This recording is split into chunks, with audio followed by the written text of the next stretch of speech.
up? This is Big D and Shade from TacoYaki Anime, Yo. and we are back for our upcoming or preseason thoughts for the upcoming anime for fall of 2018. Yep. Whew. This has got some nice sequels coming out this season. Oh yeah, definitely. We have a lot to cover today. Excuse me. You have a lot to cover today. I don't know. This season was kind of. Looking through them, I wasn't overly impressed with this season. When I originally looked at the trailers and everything, I was kind of like, same thing. I was like, I don't really know. And then when I went over it a second time to kind of refresh my memory, because I went over it like weeks ago, then I was like, ooh, this might be interesting. This also might be interesting. So then I ended up with like too many. Way too many. So, let's see. Basically, for those of you out there who don't know, he has about 2/3 more than what I do. I think you're literally only short by 2. Yep. And I forgot. Forgot what? I forgot something. Uh-oh. I need it since we're talking about so many. 1 second. I'll be right back. Uh-oh.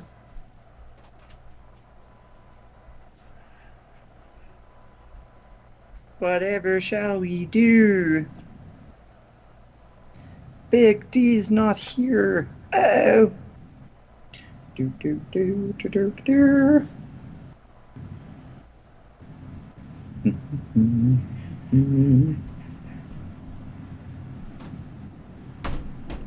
back. Yay! Alright, let's minimize that. Bring this back up. And The joys of production. oh yeah. There we go. No. No, that can't be over there. It's Skype's fault. So Oh, absolutely. It's always Skype's fault. yeah. Damn you, Skype! So, first show we're going to be talking about is Animayel. Or Animayel. Anima. Alright, this is all you on that one. Yes. This is not organized by title. There we go. This is done by a studio named Dokagaba. Hey. Dogakobo. Yeah, Dogakobo. This is one of my favorite series because they do a lot of cute girls doing cute things. So now we have cute girls doing cheerleading. So this shall be interesting. Synopsis for this goes: the story follows Kohane Hatoya, a first-year high school student who is a bit clumsy and scared of heights, but who is a very bubbly and outgoing personality. Kohane decides to join the cheerleading club and try to make friends and overcome her weaknesses. Aw, isn't that sweet? Aww. So, Well, we know why this is on your list. yeah, cute girls do cute things. Cute girls doing the cute things, oh yeah. I mean, I can't imagine this is going to be a... Well, see, I can't say much about it, because to me, I'm like, I can't imagine this being, like, overly riveting, but, I mean...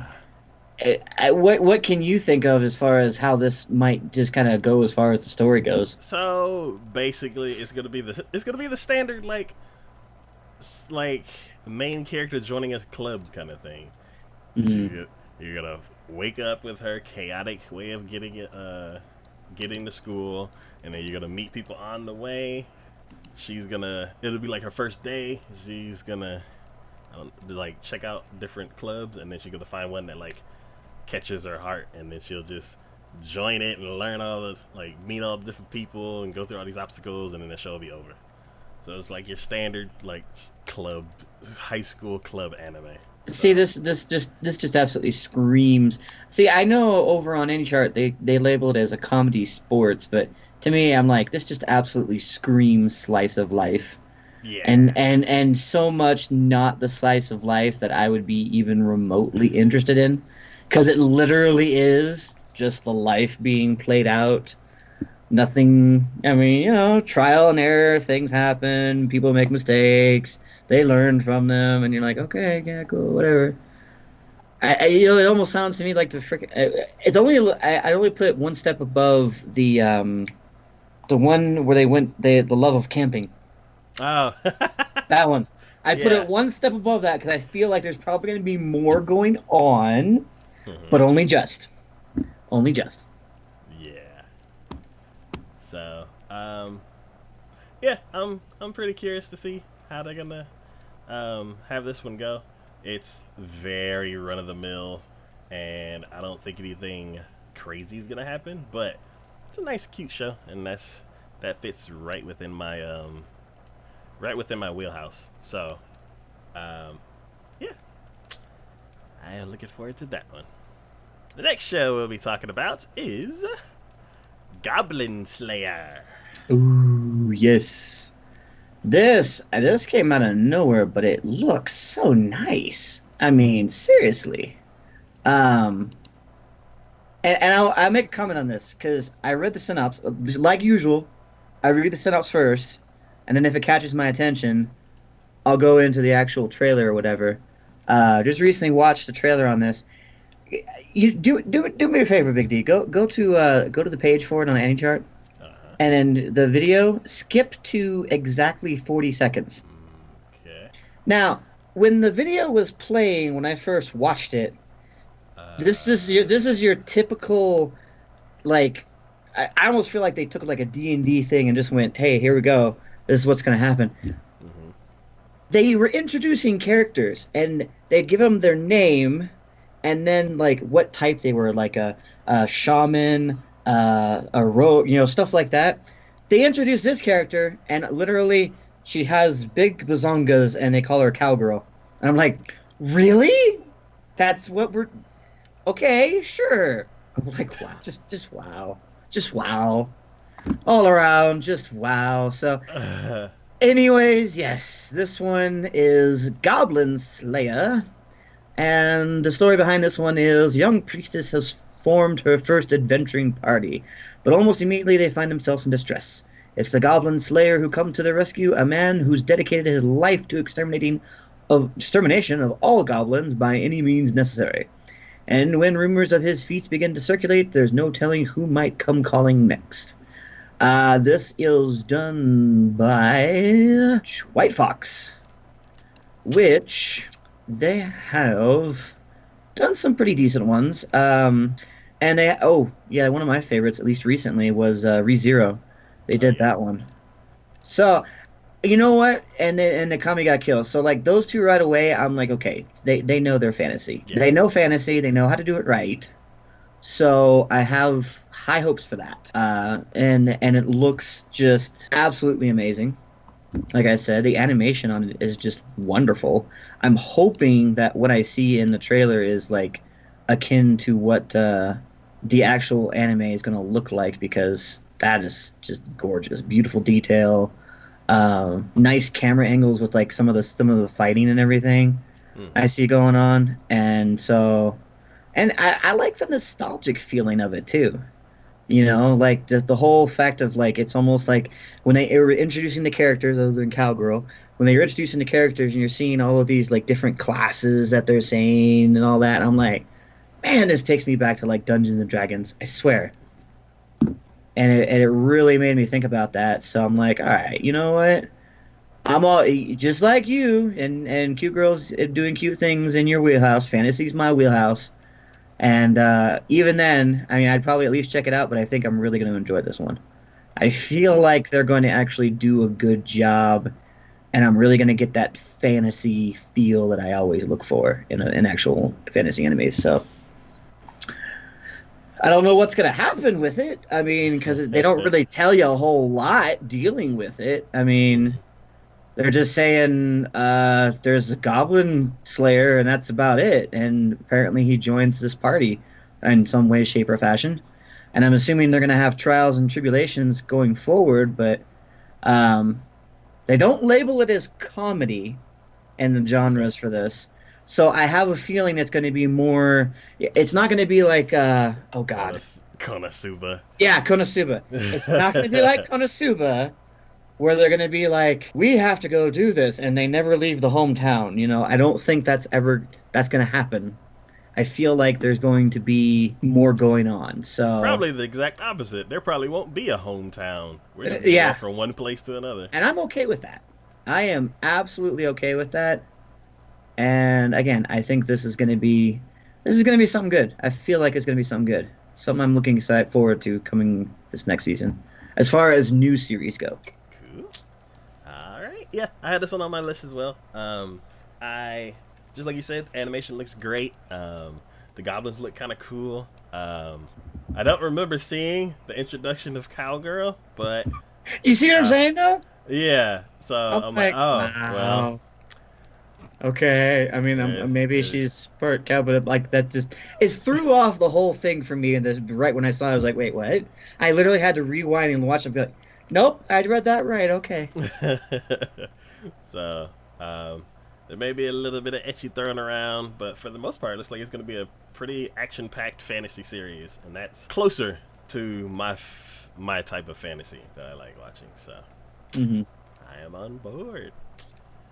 All right, the next show we're going to be talking about is Irozuku Sekai no Ashita Kara, or So Many Colors in the Future. Ah, okay. Took me a second Yes. because yours isn't the same as what's up there as far as any chart goes. Oh, did they change the picture again?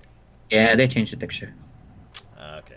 They changed it within like 2 days. Yeah. All right. Um, this show is done by PA Works, which I assumed because the trailer was gorgeous. And the story for this one is in Nagasaki, a descendant of mages, a 17-year-old Hitomi lost her sense of color at a young age and grew up lacking emotion. Her grandmother, Kohaku, a great mage, sends Hitomi to the past to the year 2018, where she then, where, wait, there she spends time with a 17-year-old Kohaku and friends from club activities. Okay. Uh, See, I went back through just kind of looking at PA Works, and honestly, I don't know. I haven't really liked anything from them since like 10 years. 2011, 2012, roughly. Mm-hmm. I mean, I don't get me wrong, they're okay. They're always since then they've always been okay, but nothing really like blew me away since then. Okay. So, I mean, I get it. They always look great, but I'm just like, I don't know. Nothing ever really is amazing to me. Oh, so she sends her back into time to visit herself when she was 17. Okay. The names threw me off for a second. I'm like, who is she sending to where? Okay, awesome. Yeah, so I love I've always loved PA Works. I've loved their stories. There's a bunch of shows that I haven't finished. One of them that I really liked was True Tears, because from the little bit that I saw, it's a very dramatic type of story. And there was this one part where a character had a chicken, and something had happened to the chicken, and there was like blood all over the fence and all that kind of stuff, and it was like crazy. Um, that's the only scene that sticks out to me from that show, and like, I can see why. I can see why that would stick out to you. yeah. Then there's a show that I reference all the time, A Lull in the Sea, which is a story about underwater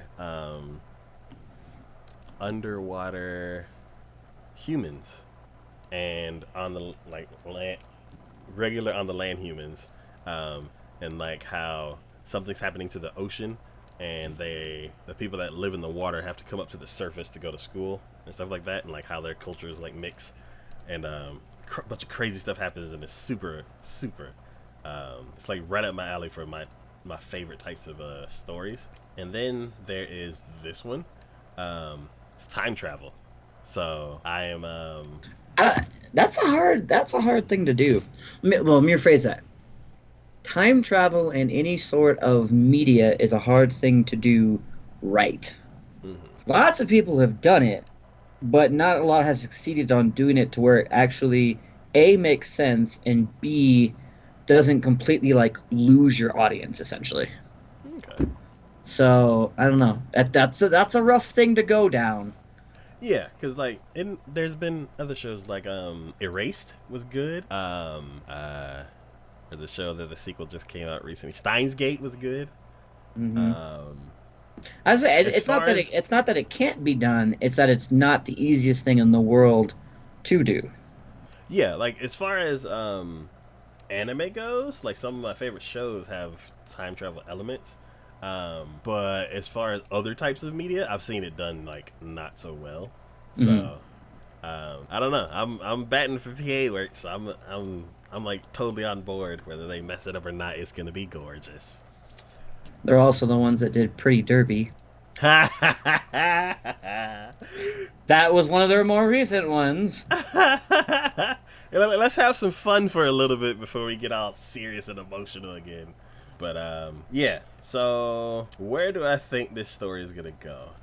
I don't really know, because based on the other time travel stories that I've seen, so I mean, okay, I mean, you would think. Well, I struggle with this one. You would think that I would be interested in because it has mages, and I'm like, okay, that's kind of cool, but the overall encompassing storyline is what turned me against it, because she sends her back because she lost her sense of color and grew up lacking emotions. That's not really clear. No, there's like, okay, one, what the hell happened? Why did it happen? What was the cause of this to happen? And what does sending her back in time accomplish in making that not happen? Because it's like when she says lost her sense of color, I'm like, is she like literally colorblind or? Yeah, but then they throw in the whole lacking emotions too, and I'm like, what does that have to do with not being able to see color? Yeah. I mean, it throws me. Mm-hmm. It's why it's so hard to sometimes figure out whether or not you really want to get into some of these things until you see it a little bit, I guess. But at the same time, it just doesn't seem like, in a general sense of what I'm looking at there, I'm like, it just seems like another slice of life story where nothing really great's going to happen, and she's going to come across to, I don't know, she's going to find her sense of happiness, and then color is going to sprout everywhere, and I don't know. That sounds about right for anime. I mean, she's like, maybe she was cursed and she has no emotions, and now, like, the minute towards the end of the season, maybe she'll find out her own true self-worth and find happiness, and then all of a sudden colors will start sprouting up everywhere, and then we'll end the story. And it's like, really? Yeah, I don't know. Yeah, I get like a letdown on some of those things like that. I don't know. So yes, from the synopsis didn't help me. Mm-mm. Like, I already decided as soon as I saw PA Works, and then I watched it, I'm like, yep, I don't care what it's about. They can sit on a bench at school and talk for 6 hours, and I'm like, man, this looks great. So, note to everyone out there watching, if you're looking for some great story elements when in regards to a lot of the anime that Big D watches, you're going to be disappointed. Because it's probably going to look really pretty, but that might be where it ends. I don't know. We'll see. But still, come on. Every single time. It looks amazing. Yeah, but what did they do? They sat around and chit-chatted for the whole episode. Really? Okay. Also, the title is misleading. It says so many colors in the future. I'm like, didn't she send her back to the past? Yeah, she did. And now, you know what? Okay, looking at the picture they have right now on any chart Mm-hmm. for this, and looking at the picture that you have up there, I might have been a little bit more inclined to actually be like, you know what, I'll give it a shot. Your picture looks a little bit more like there's a lot more going on. Looking at that picture, that just looks at me like slice of life, just straight Mm-hmm. up slice of life. Nothing else is gonna happen, and immediately in my mind it's like ass. So I don't know. Okay. I might take a peek at this one, but I'm still iffy on it because. Or I guess I'll probably wait to hear what you say about it. If it's It's if gorgeous. you'd be like, it's gorgeous, and I'll be like, yeah, but is it slice of life? You're like, yeah, but it's gorgeous. I'm like, all right, cool, you can have it, all you. Nothing else going on. They're just doing their day-to-day routine. All right, well, that's all you then. Alright, so we shall see. The next show we're going to be talking about is Karakuri Circus. This is like a Cirque du Soleil slash fighting anime that's done by Studio Volun. Bold. I've never I've never heard of them, but they've worked on Ushio and Ushio Totora, which is like a 80s styled old school anime, which a lot of people are excited about. And I know the styles match, so I'm pretty sure if people who like that show, they're definitely gonna like this one. And then they've done an idol show and Kimito Suizo Totabatai, which is a high school drama, and something else. Oh, and another Garo series. But yeah, I don't have a lot of experience with this studio, but I'm curious to see what they have because I do like the trailer. Story goes, the protagonist, Masaru, just inherited a big-time fortune after the death of his father. However, people are trying to get their hands on it by any means necessary, even if it means killing him. Narumi helped Masaru avoid being kidnapped after fighting some weird guys. Some weird guys. Damn them weird guys. He found out that they're not humans but wooden puppets with amazing strength. After a hard fight, Narumi was forced to admit that he's no opponent for them, and just when he started to think that Masaru would be captured, Shirogane, Masaru's watcher, arrives from France with a weapon, the puppet Harlequin. Okay. I was kind of turned off by like in general like reading that. I was just like I don't even know what the heck. I'm like puppets really? What the hell? But I'm watching the trailer for it, and you know what? It looks like they're doing the same thing they did with when you were describing Ushio Totora. Yeah. Where you're saying it's like a throwback like 80s kind of looking anime kind of thing. Yep. The animation on this one looks the same. Yeah. In fact, looking at even that picture, you see the guy, he looks like he could have come straight out of like, oh god, what is that one anime where like the one dude who can kill someone and they don't even know it. You know what I'm talking about, right? Fist of the North Star? Yes. Okay. Fist of the North Star. He looks like he comes straight out of Fist of the North Star. Mm-hmm. You know, he's got the freaking black tank top, jeans, overly jacked muscles. I'm like, come on, really? I don't know. I think originally looking at that, it completely turned me away when I saw that. But even the synopsis is just like, what? Excuse me, what the heck? I don't know. This is another one I'm gonna have to wait to hear what you think on this. I want to know why is this on your list? Because I a student that I know, and I don't think you watched the other one, the Ushio Totora. I watched the first episode and I was like, no, thank you.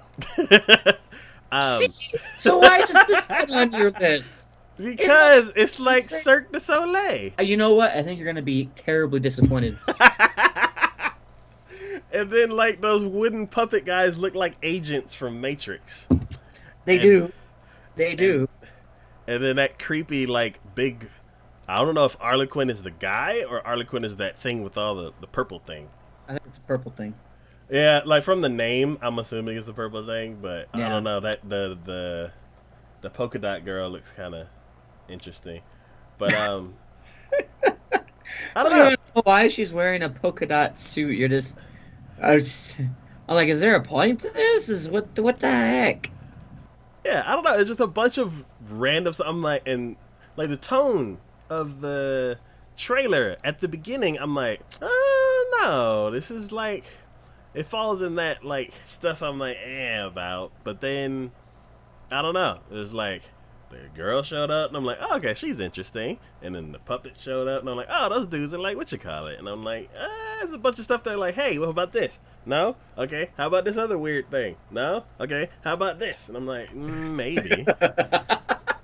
So So basically, they threw a bunch of things at you, and like one of them stuck. And one I'm of them like, actually stuck.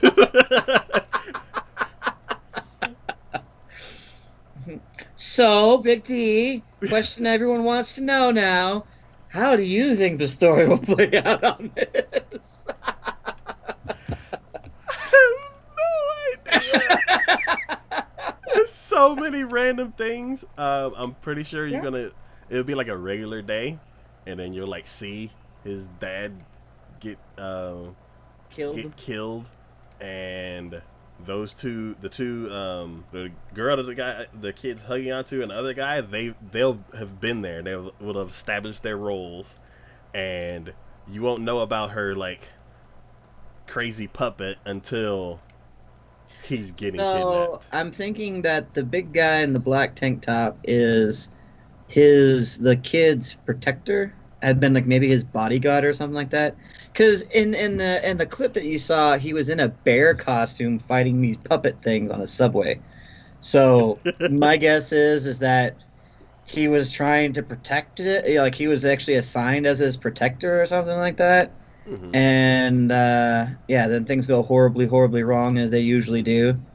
Yeah. So my thing is, if he is the protector, what was he doing before he was protecting the kid? Is it his job to only protect the kid? Because if he's like the family bad guy, family bodyguard, then I'm like, you kind of No, failed your first job. I would think that if usually when you have protectors, they're assigned to specific members of the family. Okay. So like the father probably had his own, kid has his own. If there's a mom, she probably has her own. I Mm. mean, so but Good. like the introduction of the whole puppets things and the fact that she's controlling this huge monstrosity of just killing machine with these things on her fingertips is just like what? I actually don't have any issue with that because that's a power from Naruto. Yeah. There's like a whole class of people who are like puppet controllers, and it's the exact same thing. See, it's been so long and I stopped watching that. So that's probably where my like whole mentality of this of being like, wait. No, no, no, no, no, no. No, no, no, no, no. That's not how physics work. I don't care. And then there's some situations where like my brain can shut off and be like, okay, anime logic, this is just gonna happen, roll with it. But then when you have something like this, where like they're trying really hard to put it in like as much real world as possible, which is kind of what it looks like they're trying to do. Because I mean, he was fighting on a freaking train Yeah. on one of their subways, so it's like that's real world right there. I Hmm. mean. And then you have, and the puppet came out of her briefcase. She had a briefcase, and she clicked that, and then all of a sudden the puppet appeared. Yeah, I don't know. I don't know. I, Similar to the other guy. what it is he? wasn't. It wasn't like a briefcase. Well, it wasn't like her having her thing is kind of like I spy would. techno. It's like spy technology. It's like, oh, here's my little thing. It turns into something huge and useful. The guy from Naruto, he carried it like on his back. It was like this big coffin thing, and Yeah, like he yeah. would like set it down and release it. Okay, So, okay, so, okay, okay. so yeah. Hold on, no. In the very beginning of the trailer, and she whips this thing around like it's nothing, by the way. But at the very beginning of the trailer, the kid is pushing that thing, the case, Mhm. and the case is about the size of him, and he's like a 4-year-old, right? He's a kid. I mean, he's maybe 6 at most or something, I was like, maybe he's 8. you know. And he's pushing around this case, and she whips around, opens it up, and then out shoots the puppet. And looking at the size of this thing in comparison, even on the trailer, let alone the picture, but even on the trailer, it's like twice the size of everybody. Maybe not the guy, but pretty much everyone else. Hmm. I'm like, come on, really? I mean, when Naruto, he had that huge coffin thing on his back, and it made sense. That doesn't make sense.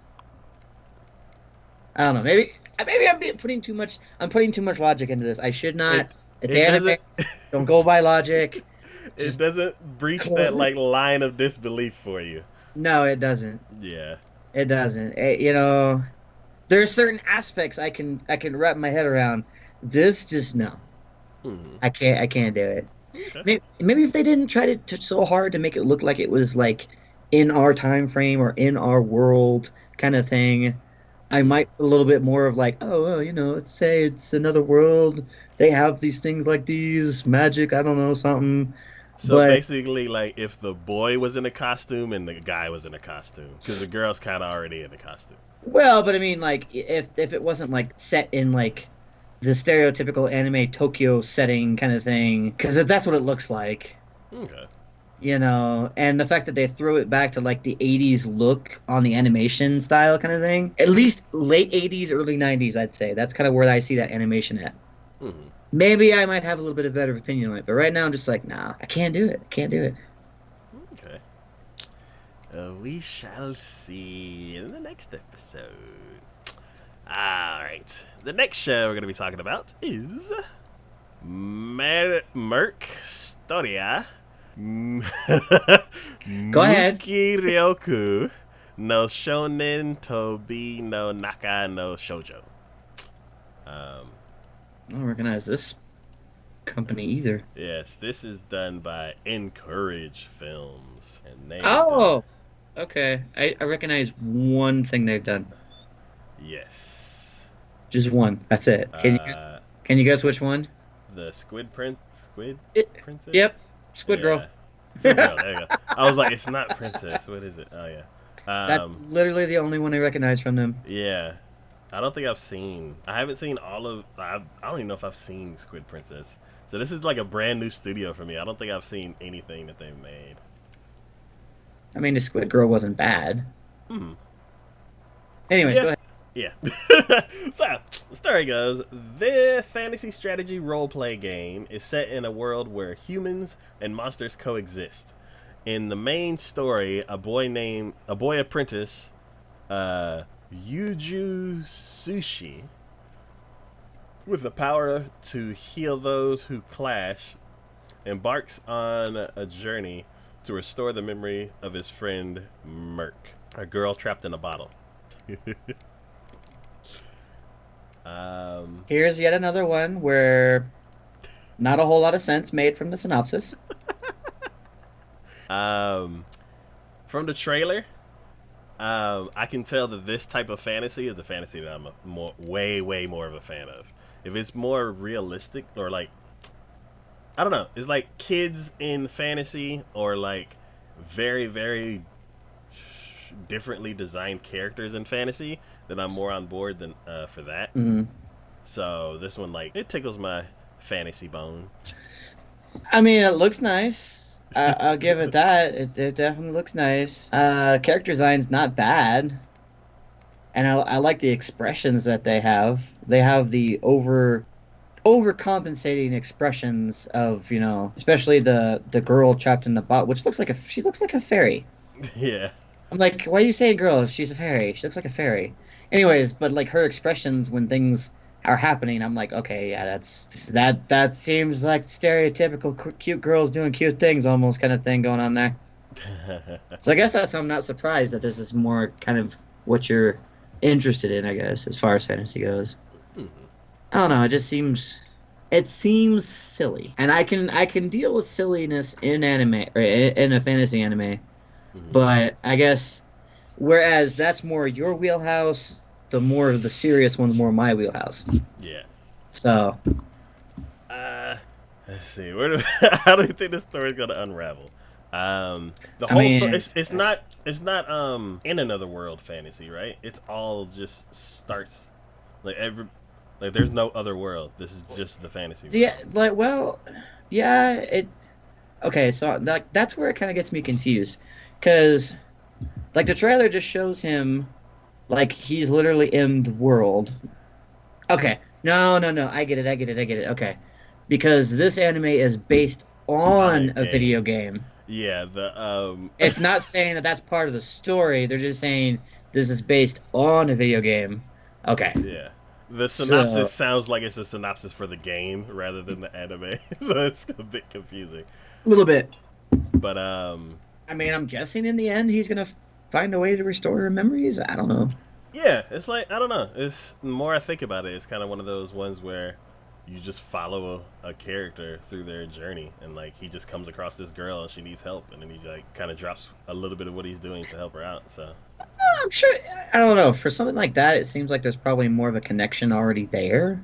I hmm, would think there's a reason behind it, why he's like, okay, let's do this kind of thing. But I okay, mean, either way, I mean, it seems like it's pretty much it's cut and dry. It's probably no guessing as far as how it's going to progress. I'm pretty sure they're just going to end up completing their quest. hmm, I don't know if that's going to be a good thing though. That's the question. Is her getting her memories back going to be a good thing? okay. Because the question is why was she put in the bottle in the first place? Ooh, that'd be a good twist. Why was she put in the bottle in the first place? And if she doesn't have her memories, what happened to them? And if she Okay, gets her memories, is there something major that's going to happen? I don't know. okay. I don't know. It doesn't seem well. I mean, the only genre caption they had for this one was just fantasy, so I don't think it's going to be just a slap comedy kind of thing. Even though like their expressions and some of that is kind of leading one to believe in that sort of sense. Hmm. So maybe it could go dark. I don't know. I don't know. Okay. Cool. So yeah, I'm on board for this one. I can't. I'm ready to check it out.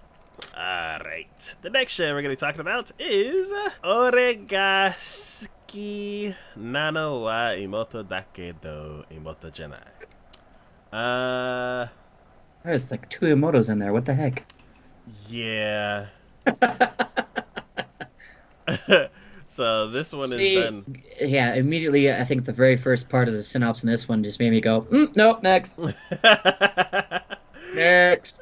Yeah, so this was done by Studio Naz. And they, oh my freaking god. Alright, well, they've done a show that I hate.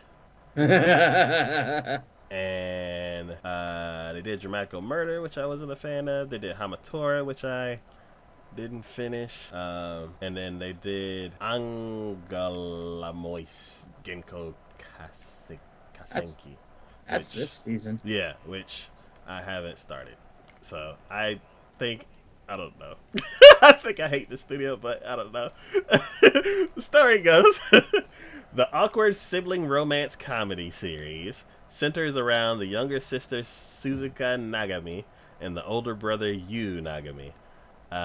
Suzuka is a beautiful third year middle third year what? Third year are middle school student. are you sure? Are you sure you want to pursue this one? Are you sure? Yeah, third year middle school student who has excellent grades and is the student council president.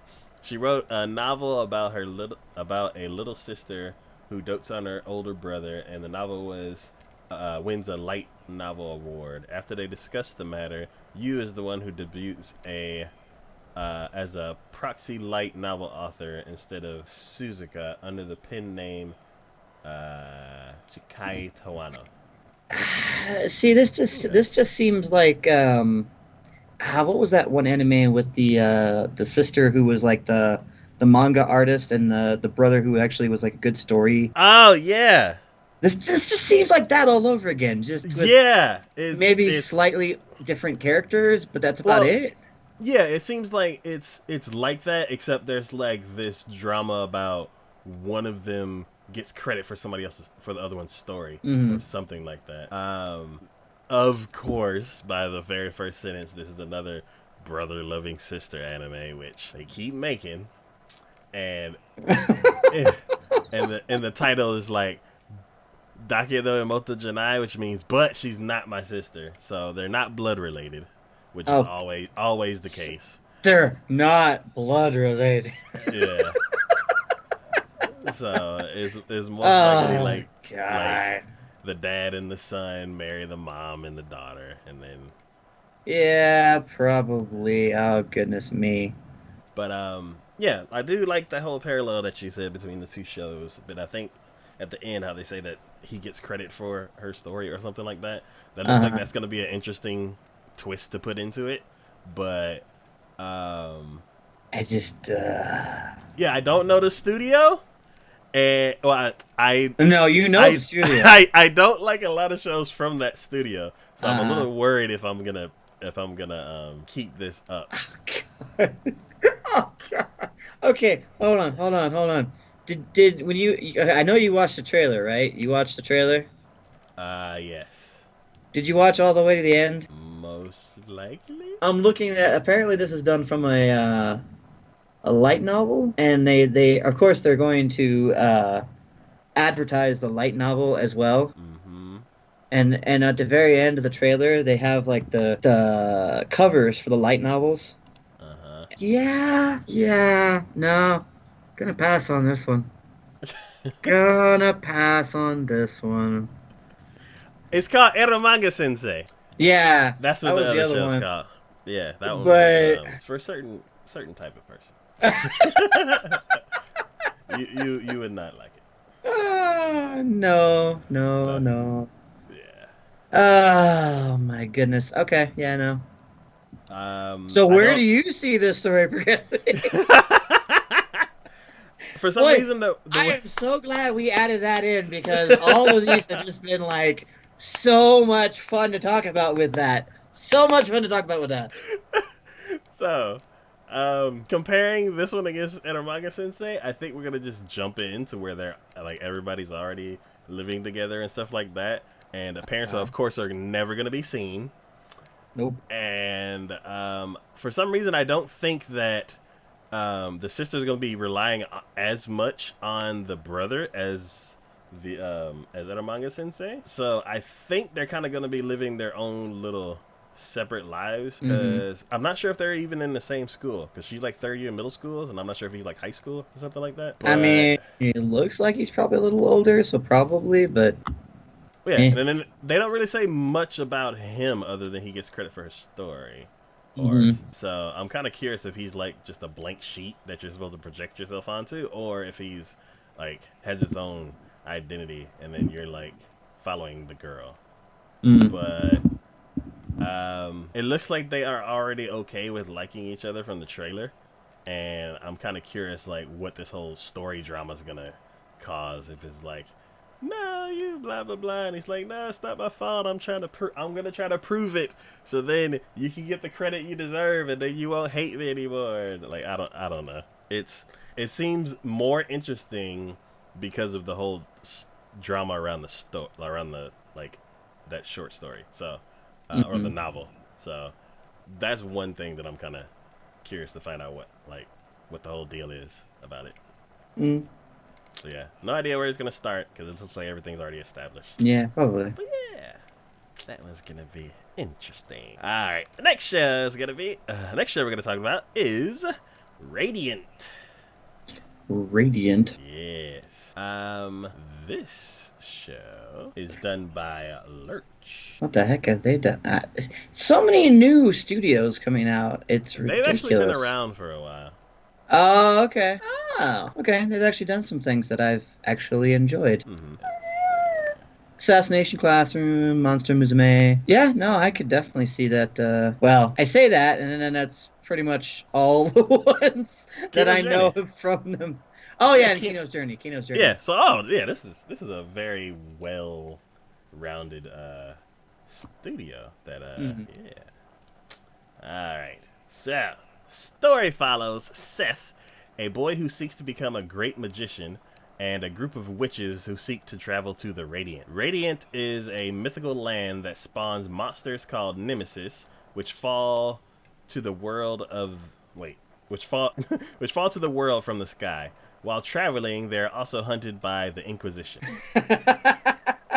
Nobody expects the Spanish Inquisition. It's a shame there wasn't at least some sort of trailer for this. Wait, there is. It won't play for me. Hmm. Yeah, it's not available in this area, kind of thing. Oh. Yeah, so that's a shame. But I don't know. I don't know that. Did you see a trailer for it? Yes. Was the animation actually like?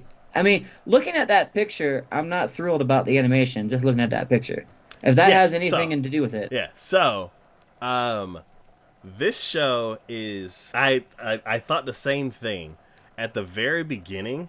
It started not really introducing the characters, but it started out with one silhouette and then the next silhouette, and each of the characters are like designed really really distinctly. Everybody looks very unique, and at first I'm like, oh okay, this is gonna be like Digimon or something.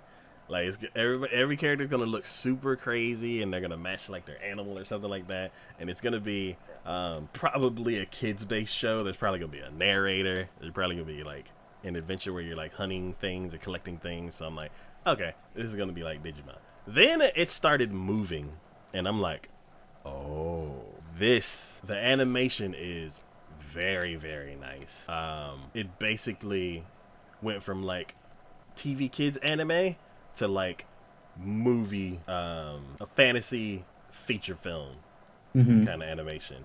So I was really impressed about how everything looked, and because it looks like that, I take away everything I say about the narrator and everything. So I'm like, this is also like very very stylized characters in a fantasy world. That's my fantasy wheelhouse. So I'm very very curious about how this is going to play out. Okay.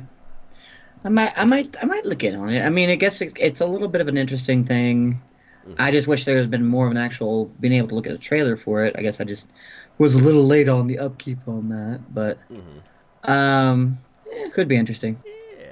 Yeah. For them to say that a group of witches, so I'm like, okay. I'm like, are they in the picture? Because then like, how many witches are there? Are there some male witches, some warlocks? Like this sounds very it gives me the Little Witch Academia vibes. So now I'm like, ooh, magic done nowadays with witches is way different than it used to be, or at least more impressive than it used to be, and that's like exciting to see. So, I guess I could see that. so big question. Where do I think? How do I think this is gonna go?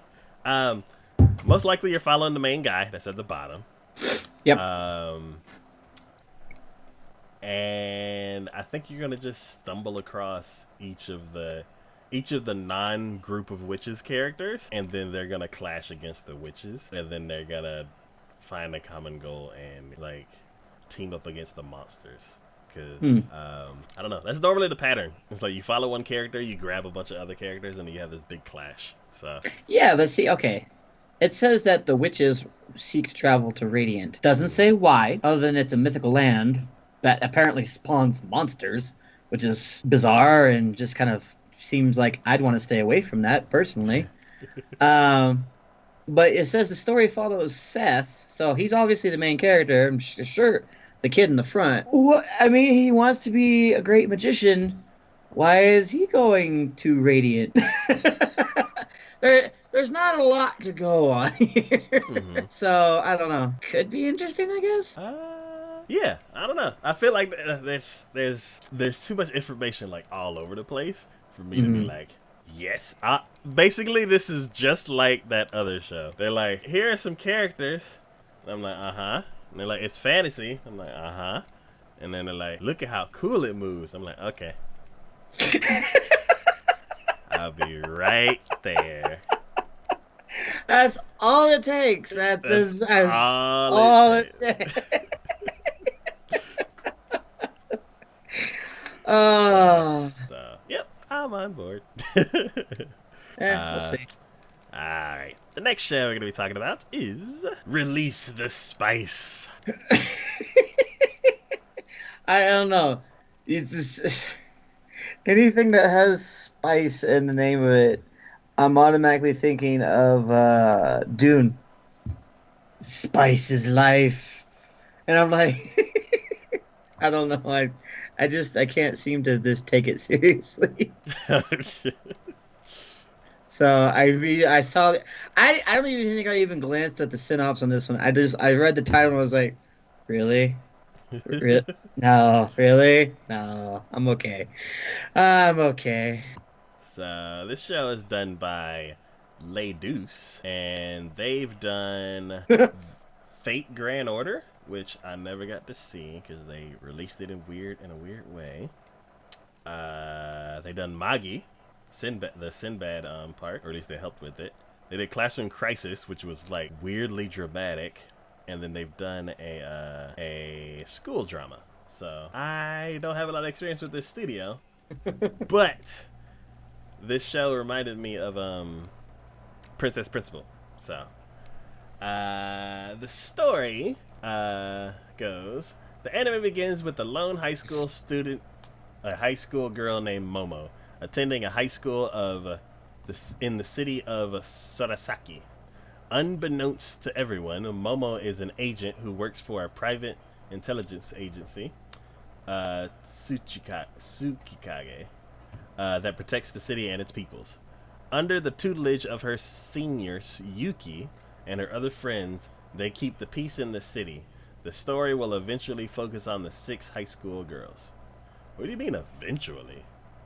Like, Well, I take it they mean like we're gonna get there at some point, but for now we'll we're just get gonna... to like one, and then we'll Okay. add in another one, and then we'll add in another one. Maybe there'll be a transfer student into the school who's from another organization or something weird Uh, like that. I don't know. so yes, it reminds me of Princess Principal. Princess Principal was a cute girls being spies, and it looks like this one is cute girls being intelligence agents. Or So ninjas, essentially.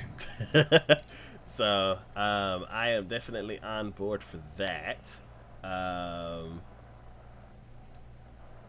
Yeah, yeah. no, I wouldn't even say intelligence. They're like ninjas. They really are. So yeah, I'm definitely on board for some more action-packed shows. What the? Uh, What the? I'm sorry. I guess I wanted to give it a fair shot, so I'm looking at the trailer for it, and at one point, I guess, oh, she was out running a car. That's something.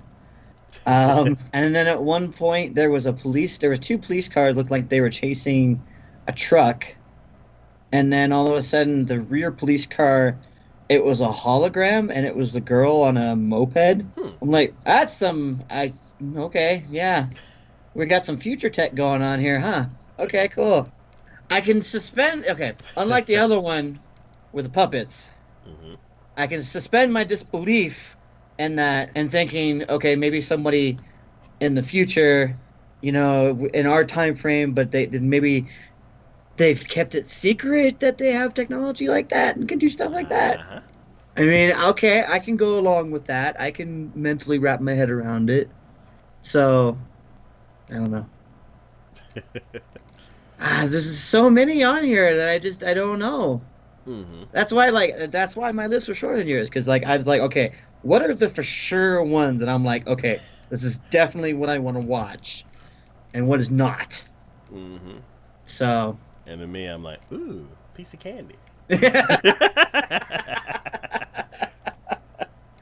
all the candy in the world. Yep. All right. The next show. Actually, where do I think this is going? We already kind of went over it. It was like we're gonna start off with Momo, and then we're gonna slowly meet all the other 6 characters that the synopsis says that they're gonna be. and then there's gonna be a big bad that we all have to get together and fight against. So, just standard run of the mill kind of formula. But maybe there'll be a twist. Maybe it'll be different. We shall see. What a twist! All right. Speaking of twists, the next show we're gonna be talking about is Reride D. Coco Coed no Derida. now I almost skipped over this one. I almost did, but I will say that ending of their synopsis, that's what got me hooked. You know what I mean? Okay. So this one's done by Geek Toys, who was a brand new studio. Not. This is their first going at it. But the look of it is spot on. I mean, if they were trying to go for like a quasi futuristic kind of look here, I mean, I think they nailed it as far as that goes. But the synopsis for this one is the year is 2050. A young engineer named Derrida Yvonne becomes famous thanks to his contribution to the development of the autonomous machine DZ at Rebuild, the manufacturing company founded by his father. One day, Derrida and his colleague Nathan discover a flaw in the DZs and try to warn their boss, but are ignored. Although Derrida and Nathan are aware of the danger, they reluctantly decide to put off taking any measures and instead go to Nathan's daughter Maige's birthday party. The next day, after enjoying a peaceful day, Derrida and Nathan are suddenly attacked by unknown forces. At the end of the escape, Derrida falls into a cold sleep machine, and 10 years later, he wakes up to a devastated world in the middle of blank. Oh, there's more. In the middle of war. While Derrida is attacked by a group of out-of-control DZs, he almost gives up, but he recalls Nathan's last words, "Take care of Maige." Despite the harsh fate that has fallen upon him, Derrida sets off to seek Maige. Beyond the time we reunite, this is a story of journey for hope. So, yeah, I was like, all right. In the beginning, it kind of reminded me of, what's that movie with Will Smith in it? iRobot. Ah. It kind of reminded me of iRobot, because there was a flaw in the machines, something happened, tried to warn, got ignored, then all hell breaks loose. And I was like, I don't know, maybe. But that last part where he ends up when he escapes, he falls into a cold sleep machine, and 10 years later he wakes up to a devastated world in the middle of a war. I'm like, okay, that got interesting. Because like you knew what was going on before, or you had an inkling, you were there at the start of it. Now you get pushed through time essentially, and wake up to where now it's that much later, and you got to figure out what the heck's going on and how you can help prevent things from getting worse, you know? Yeah. So I'm like, all right, okay, I'm down. I'm down for that. And like I said, the story itself, or not the story, the animation, it looks really good, especially for, as they're saying, is in like they're 2050, so we got a quasi-futuristic kind of thing, plus then 10 years in the future from there. The picture there really doesn't do a whole lot of credit as far as that goes. Yeah. Usually they at least try to get as close to the animation style, so that way you have a better idea about what the animation is going to look like. This one, not so much. Yeah, it's probably the pictures from the manga or something. Yeah, it's more stylized and everything, so... But at the same time, I really think this has a lot of promise, which is why I latched onto it, because, like I said, that end part of their synopsis, that cinched me. I was like, oh. See, why can't more animes do their synopsis like this? just be upfront. Be upfront. Don't try to hide things. Don't try to make it seem like it's something when it's not. Just be upfront. That way you have somebody have a better idea about what's going on. And even though you kind of spoiled a little bit there, I'm okay with that. Because I still don't know what's going to happen. And you know what?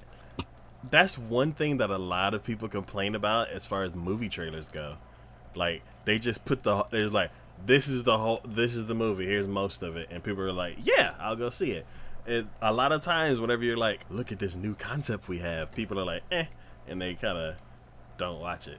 So it's like we're at opposite spectrums. You're like, tell me what this is, because I don't want to waste my time. And then me, I'm like, ooh, pretty movement. I was gonna see it. That's what I say. Let me know what it is. That way, I'm mentally prepared. Like, okay, I went to go see Meg. Oh, Movie Meg. Okay, yeah. See your reaction. Exactly. But I knew going into it what I was getting into. You know what I mean? I'm like, okay, this is what I expect. So because I knew that, I enjoyed myself more than if I would have gone into it completely blind and cold. yeah, like if they would have just teased a little bit what was in it. Yeah. Like, what is the Meg? They didn't even show it. And then you go there and you're like, oh, it's a big old... It's a giant shark. Okay. Yeah. But see, I already had that expectation, so I was like, oh, this is going to be cheesy. And I'm like, okay, yep, this was cheesy. Mm-hmm. And I'm like, oh, okay, I can laugh at this. This is funny. All right, yep, nope, oh, look, he's about to die. Up, yep, called it. Mm-hmm. Knew that was going to happen. You know, it's just like, even though I don't know, like, I can't say how I'll expect. I mean, I'm thinking in how this is going to go is that he's going to get into the future and his knowledge of the inner workings is what's going to allow him to be able to stop this war from going on. I'm thinking that might be the case. Okay. But I could be completely off. But because they actually gave you it up to pretty much, I would say this synopsis is like episode 1. This is what you can expect in episode 1. You're going to see him as the brilliant inventor that he is, a brilliant engineer. He's going to find the problem with Nathan. They're going to try to tell people about it and get ignored. They'll go to the party. All hell breaks loose. He has to run, and then he gets stuck in the machine, and then he wakes up in the future. End of episode 1. Maybe 2. I don't know.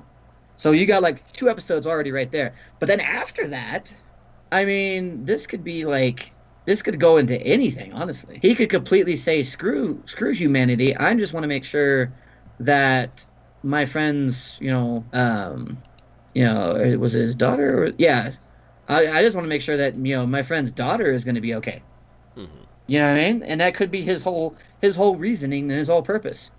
And he could be like, I'm never going to stop him. I just want to make sure she's okay. Okay. Or maybe he'll be the hero. And maybe he'll be like, you know what? I know how to stop this. Let's go stop it. Who knows? But at the same time, I kind of know going into it what I'm looking at. You know what I mean? Yep. So I'm like, all right, cool. I'm down for it. Anyways. For me, I looked at it, and I'm like, animation looks cool. And then they're like, and then this happens, and then this happens, and then this, and then kind of referencing this, but then this and this and that. And I'm like, there's a lot going on in this trailer. There is, but I'm not. Once you read the synopsis, though, a lot of that starts to make sense. Yeah. So a lot of those that you're looking at going, wow, they just went from one thing to the next. Be like, oh yeah, no, see, there's when things were good. There's when things started to go bad. There's when Nathan pushed his friend away to go ahead and try to escape. There's where the robots are trying to attack. Okay, no, I got it. I'm totally down. So, yeah, it looks like it's gonna be a pretty exciting story. So I'm curious to see what's gonna happen. Yep. All right, the next show we're gonna be talking about. We are halfway done. Woohoo! Is Seishun Butayaro wa Bunny Girl Senpai no Yome wo Minai. I cannot wait to hear your reasoning behind picking this one, because I read the synopsis and then I read it again, and I'm like, nope, I read that right. Why? Just a lot of why. But go ahead. So, this show is done by Cloverworks, and oh, yes, absolutely. I didn't even realize it was them. Oh my goodness, yes, absolutely, absolutely. I know exactly how this is going to pan out because of what they've already done. I thought you were excited for something else. Nope. No. I already know how this whole show's gonna go. Oh my goodness! Because what show did they do before this? Darling Darling in in the the Franxx. Franks. Yep. Oh They also worked a God. little bit on Fate Grand Order, a show called Slow Start, Persona 5 the animation, and some other stuff that I haven't seen before. But the story goes, there's a rumor about a mysterious phenomenon called puberty syndrome. For a See, hold on. Immediately when I read that, I'm like, oh God. I'm looking at a bunny girl in the picture, and there's a phenomenon called puberty syndrome. Are you serious? Oh, just go ahead, keep going. for example, Azusagawa is a high school student who suddenly sees a bunny girl appear in front of him. The girl is actually a girl named Mai Sakurajima, who is Sakuta's upperclassman, who is also a famous actress who's gone on a hiatus from the entertainment industry. For some reason, the people around Mai cannot see her bunny girl figure. Sakuta sets out to solve the mystery. As he spends time with Mai, he learns her secret feelings. Other heroines who have puberty syndrome start to appear in front of Sakuta. Oh God. So he's just basically fantasizing Pretty the whole much. series. Pretty much. Oh, I need to watch a trailer for it. I'm sure there's gonna be maids. I'm sure there's gonna be other dress ups, and it's just gonna go downhill from there more and more, and it's just gonna be ridiculous. Uh So this is gonna be interesting. okay, why is it on your list? So my notes say it looks like a very serious drama, which so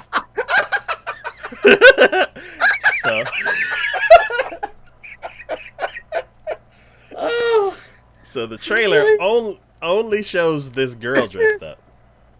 oh Um, God.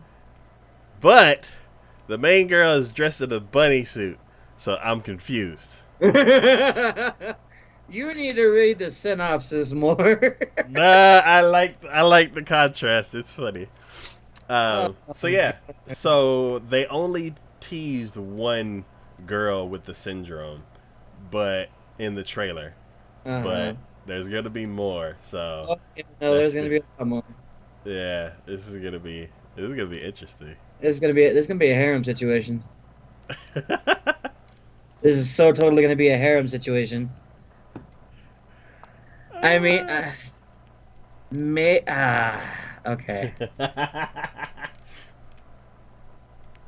Yeah, like maybe I could see some drama taking place, but at the same time, the utter ridiculousness of it, and how that synopsis tried to make it sound like we're just gonna start seeing the gambit of absolute perverseness when it comes to dress ups and stuff like that. I'm like, okay, come on, and it's called puberty syndrome.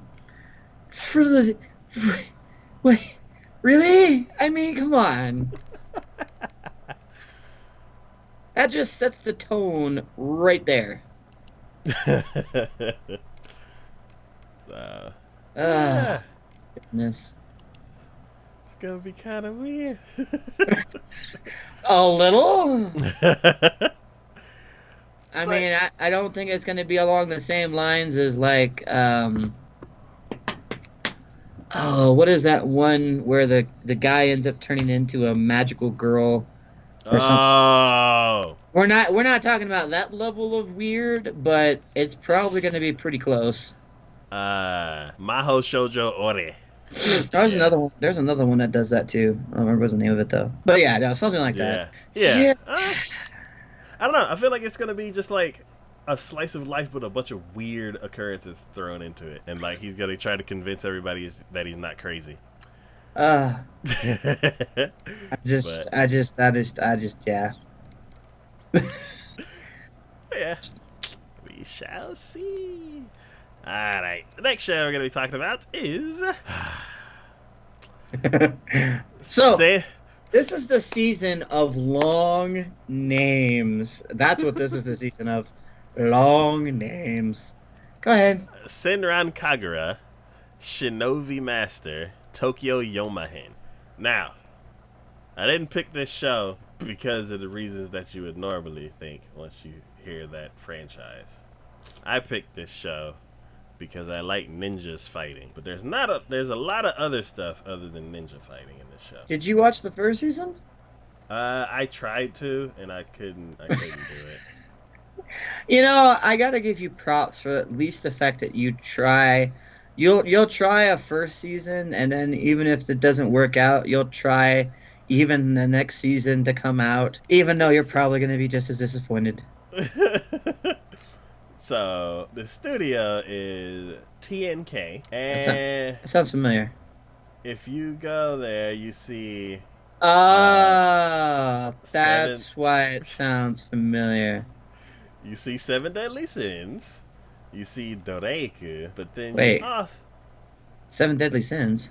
Wait. No. Sin no Natsu no Taizai? Nope. Wait, what is the next? What is this thing? There's a Sin one there, but that's not the same one. Oh, Seven Mortal Sins. Oops. Never mind. And, that one is just like this one says, bunch of etchy. Okay. Page broke. What happened? Come back. And the major big franchise that they do is High School DxD. Which is a lot of etchy. So we can expect a lot of etchy in there. Yeah. There is not really a synopsis for this. It's just, this is the second season of Senran Kagura. So if you like season 1, you'll like season 2. And I like the fighting in the first few episodes that I saw of season 1. And I'm going to go ahead and try out season 2. Because I like giving shows a chance, because the one out of the characters that are in the show, there's one that has like, her moves are like kicks. I don't remember because I haven't seen the first one since it came out, but like, I don't know, it's like hand-to-hand combat with ninjas and stuff like that. It's cool. And I don't know, she has these like really strong kicks, and I want to see them beat each other up. But that character also likes grabbing everybody's chest, and I'm like, what? You have my favorite fighting style, but then you're the most annoying. I don't know. So yeah, I'm probably gonna watch like 1 or 2 episodes and then drop it, just like I did the first season. Oh, and their magical girl transformations are so wonderful too. So, they focus on all the right areas when it comes to that. So yeah, if you like boobs and, if you like boobs and butts, here's the show for you. If you like ninjas fighting, you may get a little bit of that, but boobs, butts, and fighting. That's if that's your wheelhouse right there. Then this is all you. Yeah, because the studio does a lot of that. Boobs, yeah, it's like High School DxD. There's this cool story with him getting this dragon power. It's just covered in boobs, so you have to like get through the boobs to get to that story. And I'm like, I'm tired of trying, so I've dropped that series completely. Oh, you gotta get through the boobs in order to get to the story. You gotta look past the boobs. So I don't know. After this second season of this, I may drop this franchise too, because I got other stuff to watch. Oh my goodness. Well, yeah. The next show we're going to be talking about is Sora to Umi no Aida, the space between the sky and the sea.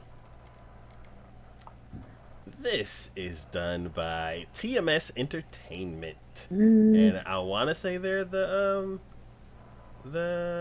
Case Closed people. Yeah, they're the Detective Conan stuff people. They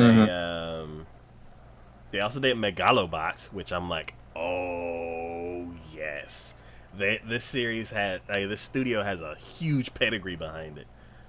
Yeah, I give it that. Like, they did Real Life. They did Yawamushi Pedal, which means they can do sports anime.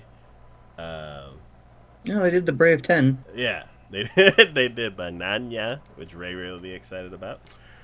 But yeah, so they are a very well-rounded studio with a ton of experience. So I feel like this is gonna be a solid show, regardless of what it's gonna be. The story is set in Onomichi, Hiroshima, in the year 2000 something.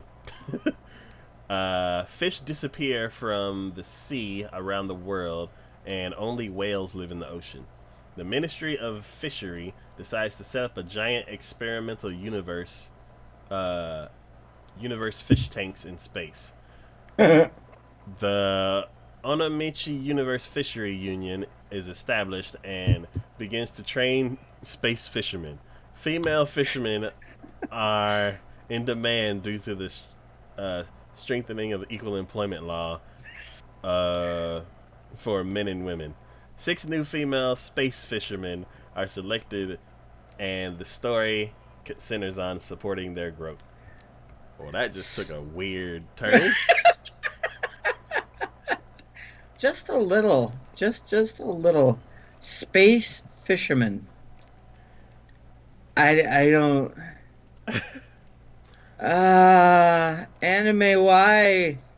Why you gotta do that? So, You know, this is one of those situations where, okay, everyone at TMS Entertainment was sitting around, and they're like, okay, guys, new season's coming up. we gotta get this going. Throw me some ideas. Give me some ideas. Let me know what is it that you're wanting to do. Who's interested in doing what? One dude out in the corner on the left side says, I want to do something about space. Another dude on the other side just goes, you know what? I have a brilliant idea about fish. And then they started arguing with each other. And the guy in front just goes, you know what? I want both of you to combine your efforts and make one anime. Do it. That's what this seems like. I mean, good lord. What the heck? Space fisherman. Just no. Just no. Why a no? Okay. Alright. so Why did you pick this one? Because honestly, looking at that trailer, I don't know. It's not the worst animation I've ever seen in the world, but it's not the best either. And the fish don't look quite right. I don't know. Seems weird. they are bred in space. Well, I get that, but still. I mean, they are the size of, like, submarines and shit, so, but still. So, where are my notes? You can't even remember why you wanted to watch this Oh, yeah. Okay, so there was an old show that I really, really wanted to find again, but it's gone. It's called Uninhabited Planet Survive, and that show is basically kids going to space, and then they end up. Were they fishing? No, but they go to space on a field trip to discover like a space station or something, and then like a space storm attacks them, and they get like lost in space, and they live on this uninhabited island, and just the whole theme of like these bubbly colors and nice not rounded designs, because that's more cute designs, but like just bright colors, like just this kind of happy-go-lucky adventure, even though something bad kind of happened. That kind of theme I saw from this. So it's like kids going to space and doing something, and it looks kind of cool. I didn't know that they were fishing in space. I just knew a bunch of weird stuff was happening in space. So now I know it's kind of weird, but but yeah, I'm still on board. It still has that same theme going to it. I'm curious to see what's gonna happen. Oh no, just a lot of no, just a lot of no. I mean, I just why, just in generally, just why? I don't know. But I'm leaving this one all up to you there. This is all you. Cause So, wow. Yeah, now that I know more about the actual story, it actually reminds me of Planet ES. Have you seen that one? It's like I space garbage men. I've heard of it. I haven't seen it.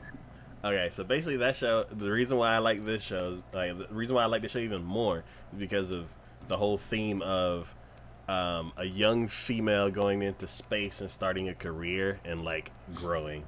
Mm-hmm. So, um, yeah, so basically, same thing happened in Planet ES. Basically, that show is about space garbage men, and you would think, what's in space as garbage? It's like all the debris from all of the space launches and things Mm-hmm. like um, colliding with each other and creating more debris and all that kind of stuff. Their agency that the girl joined is basically tasked with calculate like um, get finding any like basically they keep track of all the debris that they can, and the debris that they know is going to hit something and cause more debris or destroy something, they put those on the highest priority of tracking down. So basically it's her thinking she's going to be at this prestigious company but ended up basically like being a garbage man as far as space stuff goes. It's still amazing because you're in space and you're doing all this technology, but as far as what she imagined, it's not like that. So for this space fisherman, I'm like, since you said the fish are huge, I'm like, and then I'm like, what happened to the ocean? Like, why? Have they tried to put fish back in the ocean and then like they just getting eaten, or do they just turn into whales and they're like, well, we got to put it in space. I don't know. I don't know. If you tried to put one of those fish in our regular ocean, I'm not sure the whales will survive. So, But where do you see this story going? I feel like it's gonna follow the same thing.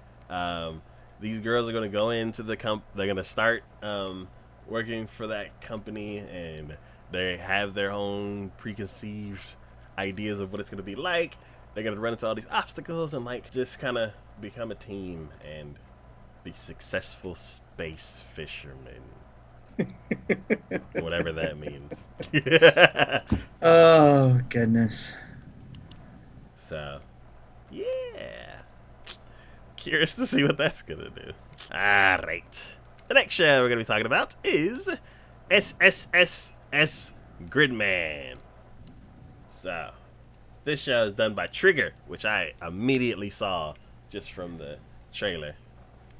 And Trigger has done stuff. Trigger is basically the people who worked on Gurren Lagann, the people who worked on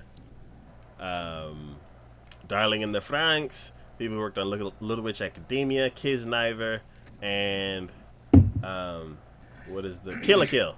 Like, And see that right there is I really okay. To be fair, I haven't watched Little Witch Academia, but the other ones, Inferno Cop, Kill la Kill, and Franks, I've all at least tried to watch. Just can't do it. Kill la Kill. Everyone says it's such an amazing anime, but the animation killed it for me. Same thing when I first watched Inferno Cop. Just like, nope. Oh God, what animation? Yeah, what little bit you could even describe from that. And then Frank's just, I don't know. That was just all sorts of silly in all sorts of ways. But I don't know. I don't have the greatest of track records with Trigger, I guess. Okay. Let's see. And of course, this one I already saw in the trailer, especially some of the fights with the robot and the monsters. Yeah. I saw the 3D, and I'm like, nah, I'm gonna pass. So, go ahead. What about the stuff that they did before they broke off and done their own thing? Because they used to be part of Gainax. Mm-hmm. So that's Fooly Cooley, that's Gurren Lagann. See, I wasn't even a fan of Gurren Lagann overly much. Okay. I watched a few episodes of that. The only one I could say that I really liked from them was Excel Saga. Okay. That was it, honestly. And that was when they were Gainax. So, and they broke off now in their Trigger, and even the ones they have, I'm like, not really. Okay. And this seems to me more like a oh god, what was that? Especially when you see him like grow in his mech or whatever, when he's like in the very beginning, that really seems like that old cheesy live action TV show from Japan. I can't remember the freaking name of it, but he even has the same look on his suit outfit kind of thing going on. Oh, You know what I'm talking about. You know yeah. what I'm talking about. Yeah. It looks almost like that. It really does. I don't know if they got their inspiration from that or something, but Common Rider, yeah, I it think. looks exactly like that. Anyways, Okay.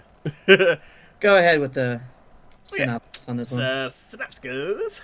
Yuta Hibiki awakens with amnesia and the ability to see things that others can't. He first encounters a grid man in the reflection of his friend Rika Takaharada's computer and it tells him to remember his calling. But Yuta doesn't understand what this means.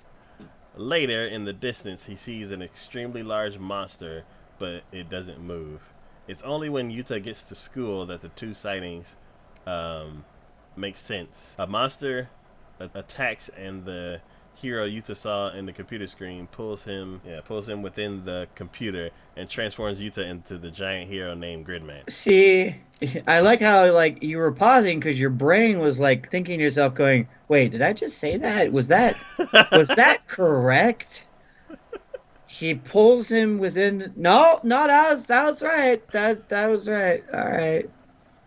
So yeah, I'm like, is he Gridman because he gets his power from the electrical grid? he's grid man because he's got grids on him. I don't But yeah. Why did I pick this show? know. Why did you? That uh, is the $1 million question right there. so it looks like Gridman from the trailer. They showed a lot of the characters, and I don't know, something about the way that the characters were interacting on the screen. I was looking forward to seeing them. But because it's named after the robot, I think there's going to be a lot of robots. And also Ultra because of the picture. Ultraman. Ultraman. Ah, That was yeah, who yeah, I was yeah, thinking yeah, of. yeah. Ultraman. It looks like Ultraman, and he does the same thing. He grows to like monstrous heights, kind of thing. Yeah, yeah. So from the from the trailer, I saw it being a character-based story, but because of the title and like the picture, I'm pretty sure there's gonna be a lot of CG Oh focused yeah, on robots and stuff like that. So, lots of uh, CG. so we shall see. If it's more based on the characters and like how the robots and the fights are affecting the characters, then I'd be totally on board. But if it's more monster of the week, I'm trying to live my life, but then these monsters, let's go fight, then I may not keep up with it. I have a feeling it's gonna be like that. I really do. Hmm. But yeah, we shall see about that one. Cause I'm getting better about mech shows, but there has to be a lot of character, like a lot of more. Most of the story has to be involved with the characters. So we Hmm. shall see. All right. The next show we're gonna be talking about is Sword Art Online: Alicization. Yes. So I have been. I mean, I even watched that other Sword Art Online that they had, which was kind of like an off story and everything. Gun I'm game. I'm I'm a fan. I mean, I will say, are there more interesting fantasy video game isk enemies out there? Yeah, maybe, but it's still fun. I still find it fun.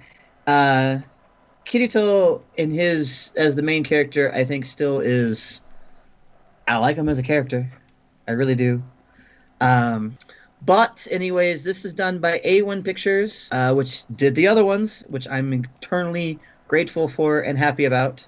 I like it when a series continues and they keep the same production, they keep the same people doing it. I mean, even if there's a good time lapse in between, they're like, no, no, no, no.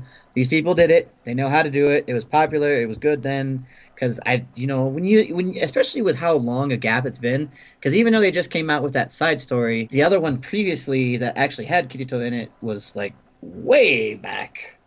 at least a good, what, 5 or 6 years, I want to say, since Sword Art Online 2 came out. Pro- yeah, probably. Yeah, so I'm really excited for that. Yeah, But I the fell off of this franchise once season 2 started.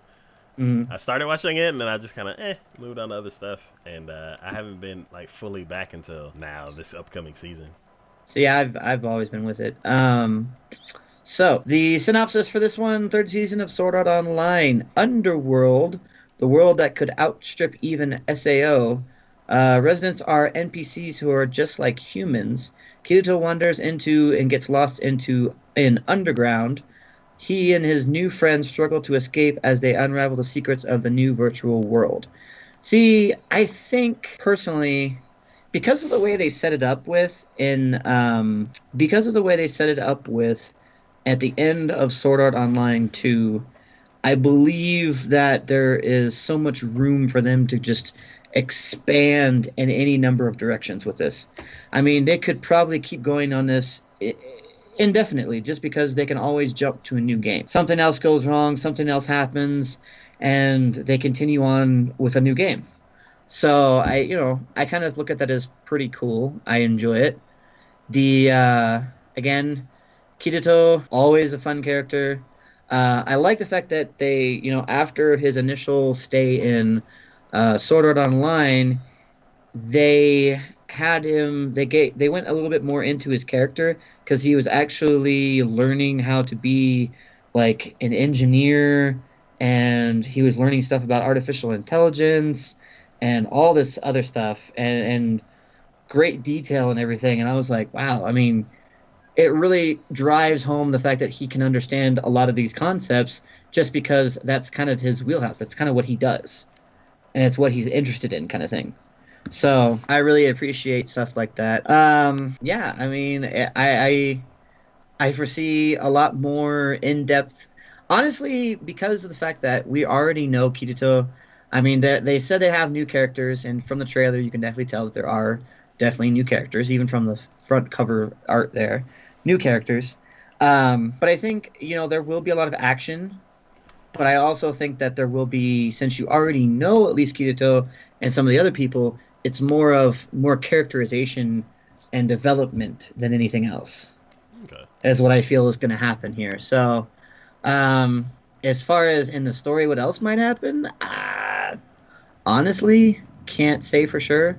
But at the same time, just because there's so little to go on, but I mean, at the same time, I'm pretty sure I'm going to enjoy the ride regardless. So, Oh yeah. So rather than, I guess for me, what do how do I think this is gonna plan out? I have a bunch of questions. I'm mhm. like, where does this take place? Does it take place after Sword Art Online 2? Does it take place after Sword Art Online? Where are all the characters from the first season? Like, where's Asuna? Asuna? Where is the little AI girl? I'm like, is she just in that other game, or Well, see, they developed that more in Sword Art Online too. So, like, how did they get into the new game? Is it like the new version of the Nerve? Not Nerve Gear. That's yeah, Evangelion. Oh, no, is it you're Nerve Gear? yeah, Nerve Gear. It was. What's Evangelion? Is it just Nerve? Yeah, and Evangelion was just Nerve. Oh, okay, yeah. So That was their central headquarters. yeah. So like, is there a new version of the Nerve Gear? Do they not use that anymore? What's the whole draw of the game? Is it just the curiosity of the game, and there's no like life-threatening gear that you can't really take off? Like, I'm just curious, like, how it's all gonna be formatted. See, the way it kind of seemed like to me, and I think the way the trailer kind of looked at it is that Kirito hears about this world, this underworld, that the NPCs are just like humans, so you can't distinguish between the two. And I Mm-hmm. think he gets curious about it, but in his kind of his basically as per his character, he can never leave well enough alone, and even though he tries to be careful with his prodding, he usually prods himself into situations where he probably could have avoided if he'd actually taken the time not to do those things, or let his curiosity get the better of him. So I think that's kind of how he gets into it. But as far as what's going on from there, I have no idea. I mean, I think it even said at one point it looked like Kirito got like injected with something. Hmm. And then you have like one of the other characters saying, "We've been waiting for you for like 6 years or something like that." Oh. So I want to say this is going to take place after Sword Art Online 2. If the character from the actual Sword Art Online 2 shows up, that will definitely make a commitment to me in my mind that it is after that. But either way, I'm pretty sure it happened after that. And because he doesn't he hasn't stayed away. He keeps going back. So I don't know. As far as what happens afterwards and this world that he's going to get into, I think there's going to be a lot of questions between what defines humanity, Okay. what makes people human. Because I think they kind of spoiled it a little bit. I think the one in front and when then in the blue with the blue sword, Hmm. I think he's actually an AI, but he doesn't believe himself to be an AI. Oh. He thinks himself to be human, Okay. trapped in this world. Oh, that's gonna be an interesting concept to cover then for the series, for this Yeah. franchise. Okay, Well, that's I a mean, it kind of seems like they've kind of played around with that a little bit, like before then, especially with their quote unquote daughter, the little fairy that they've kept yeah, around and that's true. everything. So they've toyed around with the idea of what is humanity and what makes things human, and the progression between AI and humanity in between the two. So, I mean, we'll see how it plays out, but I guess that's as closest of a guess as I have to what's going to happen. Okay, cool, cool, cool. I am very excited for it. My original plan from the last time we had mentioned this was I was gonna watch all of season 1 and season 2 all the way up until this, but I can't do that in time. So I'm just gonna go in blind, see what it's like, and if it's super exciting, then I may go back, and then I should be ready by the time the first core of it is done. Mm, Hopefully, it's like 2 cores, because then that'd be more Sword Art Online, and that would be awesome. it would be. But yeah, I don't know. I'm just excited to see some more Sword Art Online, some more like main story Sword Art Online kind of stuff instead of like spin-offs like Gun Gale, which is Hmm. it's just interesting. It's fun to watch, but I really love the original, so I'm excited to see more. All right, the next show we're gonna be talking about is Tensei Shitara Slime Dattaken. The time that I got the time I got reincarnated as a slime. Yes, so this one was by me, I know that. It's done by 8-Bit, who have Ooh. done Knights and Magic. They've also done Rewrite and Grisaya Yeah. and Infinite Stratos. So, like, I see a lot of potential for some nice, one, storytelling, and also character development. And Knights and Magic I thought was really good as a fantasy, so I think they can do a pretty good job with this. Hmm. So the synopsis for this is the lonely 37-year-old Makima is stuck in a dead-end job, unhappy with his mundane life, but after dying at the hands of a robber, he awakens to a fresh start in a fantasy realm as a slime monster. As he acclimates to his goopy new existence, his exploits with the other monsters set off a chain of events that will change his new world forever. So this caught my attention. One, it's a fantasy, but two, the really reason it caught my attention is we've done this song and dance routine before. We've Many, had many, many times. many times. We've had this where someone dies and they get reincarnated in another world, usually a fantasy setting, and And they then they have all become the power. they have all the power, they become the hero, and yada yada yada. This one, he gets reincarnated as a slime monster. I'm like, well, that's new. That's different. I mean, he doesn't say he's a bad guy, but I mean, he's a slime monster. It kind of insinuates that. And it just seems like it'll be interesting to see how it progresses. It's not. I see a lot of different characters. I like the animation style. It's not like anything really well polished, but I think for a fantasy setting and everything, I think it works really well with it. Okay. And it looks like it has a lot of fun characters in it. So that to me is kind of what I'm interested in because I mean he's a slime. How much action am I really expecting is going to happen involving with this? I mean, I'm sure his other friends that he comes along the way might be able to do something more, but for the most part, I think it's pretty much character development, character story, and what he does in his life, I guess, as a slime. Which to me, I'm like, I don't know what you could do, so I'm curious to see what that would even entail. You Yeah, because know? I'm like, do slimes talk? Yeah, I don't know if he talks, if he has to like do some sort of body language to try and help people to figure out what he's trying to convey as a message. I don't know. And then how did he not get killed right away? Because in a lot of fantasy games like RPGs, slime is the first boss you fight, and you're like, kill it, Yeah, and it's the that's the first first. monster you come across, and yet somehow he's Somebody not. was like, So he's like, I don't know, he's adorable. I don't want to kill him, or I don't know. It's weird, yeah, because but it's like maybe the one person that's holding him now came across him, and there's like two slimes. They're like, slimes, let's kill him. And then the first one's like, and the other one's like cowering and crying in fear. And then he's like, what's up with this one? And then like somehow he can talk, I guess. And then you're like, oh, this is actually a good guy. I don't know. I'm gonna keep him as a pet. yeah, I don't know. I don't know, but it's caught my curiosity to say the least. I really don't know because like they're not saying like there's some overarching theme or there's like a reasoning behind this. It just says that his exploits with other monsters set off a chain of events that will change his new world forever. So I'm curious to see what that even entails. What it's going to even happen. So Cool. yeah, I'm on board for it. It's got my curiosity, and I want to see where it's going to head to. Cool. Yeah, I had it on my list too. It's my type of fantasy. This season has a lot of my type of fantasy. I'm like kind of shocked. Um, it reminds me a lot of Gate and Sword Art. So, yeah, I'm interested. I'm curious to see what's gonna happen. Um, no idea where it's gonna go. It's just I'm curious, like how are they gonna show him like in real life and then go over to the fantasy world, or is he just gonna wake up there? And then how is the story even gonna progress? Are we following him? Is it kind of like sometimes first person, or is it all third person and he's just another side character? I don't know. I'm curious to see how they're gonna go about it because it's actually a nice, interesting twist on in another world type of shows. Mm-hmm. Definitely.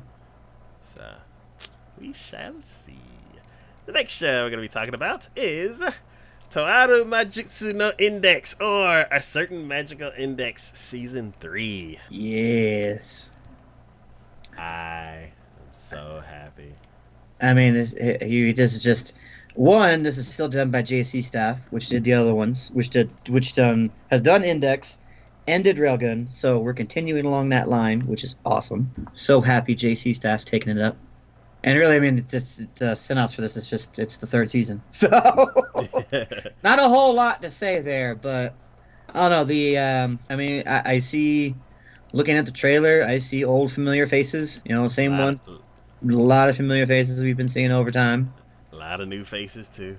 Some new faces as well.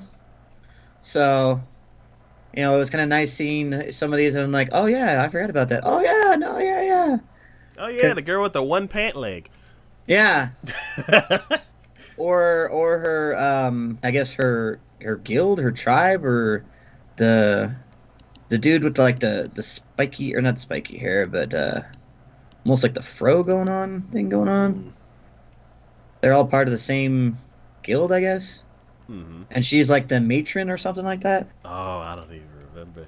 Yeah. Then you got his friend who's a magi, but he always seems to like pretend to die or be in trouble, to where, yeah, the blonde-haired guy, the blonde spiky-haired guy. Oh yeah. Yeah. He's like, I'm dying. Next thing you know, you're like, no, you're not. What are you doing? Stop it. I wonder if they're gonna show. I can't remember if they showed it in the trailer, but that one girl that's like sitting on a Roomba, or no, it's not a Roomba. It's like a trash can, and she's like always spinning around. The one who's a maid in training. Yeah. Yeah, I remember her. I mean, yeah. There's all sorts of cool characters, and of course they had to bring about what's his face, the Accelerator. Vector dude. Yeah, Accelerator. Yeah, Accelerator. He changes vectors. Yep. one thing that I got before that, like, as soon as I saw that the show was coming back after what 8 years after the prequel, um, I was like, yeah, it's been a long time, so yeah, it's coming out. It's not like the very next year they're like, season 3 coming out next year, and then they delay it a bunch. It was one of those things you don't hear anything about it, and they say it's coming out. And you're like, okay, there's a good chance that it's coming out. And then I heard Accelerator, like the voice actor for Accelerator, I heard his voice in another anime, and I was like, I got super excited because I'm like, he's already back working, so he's definitely gonna be working on Index. I was like, yes. So, yeah, I can't wait. Yeah, no, it's gonna be good. This has always been one of those seasons, or this one of those shows that I've enjoyed just because of the variety and the abstractness of all the characters that they throw in there. Has always had me being like, what does this person do? Oh, that's cool. What does this person do? Oh, holy crap! All right, cool. What does this person do? You know, and I'm like, all right. So just the unknown factor going into it, which is why I want to try to avoid as much spoilers as possible, so that way I can be like, that's a cool power that guy has. How are we gonna overcome that kind of thing, you know? Yeah. So it's always something new, and I've always enjoyed it. So I cannot wait, and it's been, like you said, 8 years, so long since the last one came out. So here's hoping. Here's hoping for a good 2-core season. They don't say how many episodes it's going to be. I'm hoping at least 2 cores. Oh, yeah. 24 episodes. If they only do 1 core, I'm going to be so disappointed. Yeah. Well, I don't know. If they do 1 core, then I'm going to automatically assume that it's like 1 core, then a break, then another core, then a break, then another core. Because I don't know. They've only ever done 24 episodes on these, I think, on Max. Yeah. So if it's 1 core, I'm gonna assume that they're like skipping a season, because it's like you said, it's unusual for them not to do 24. So yeah. I forgot what I was gonna say about it. Oh yeah, just like Sword Art Online, I had planned to watch 4 seasons of stuff to get all caught up, but just like Sword Art Online, I'm gonna go in blind. And if it's super exciting, then I got a lot of homework to do. So, we shall see. Alright. The next show we're going to be talking about is Tokyo Ghoul Re. Yes. Re Season 2. Oh, yeah. So it's the second core for the Tokyo Ghoul Re. So, full disclosure, I have not seen that first core. Because they didn't put it anywhere. Yeah, exactly. They didn't put it anywhere I could actually watch it. I want to watch it because I've already watched Tokyo Ghoul, and then was it Tokyo Ghoul Sigma or Route A? Route A or something like that. Yeah. And I mean, Studio Pierrot's already been doing. You know, they've kept up with it. They haven't shifted it over to another studio or anything. They're the ones who continue to do it. So, the teaser, I mean, there's not really a whole lot to say about it because, honestly, I haven't seen the other season for it, or the previous core, and that the teaser trailer barely had anything on it. Yeah.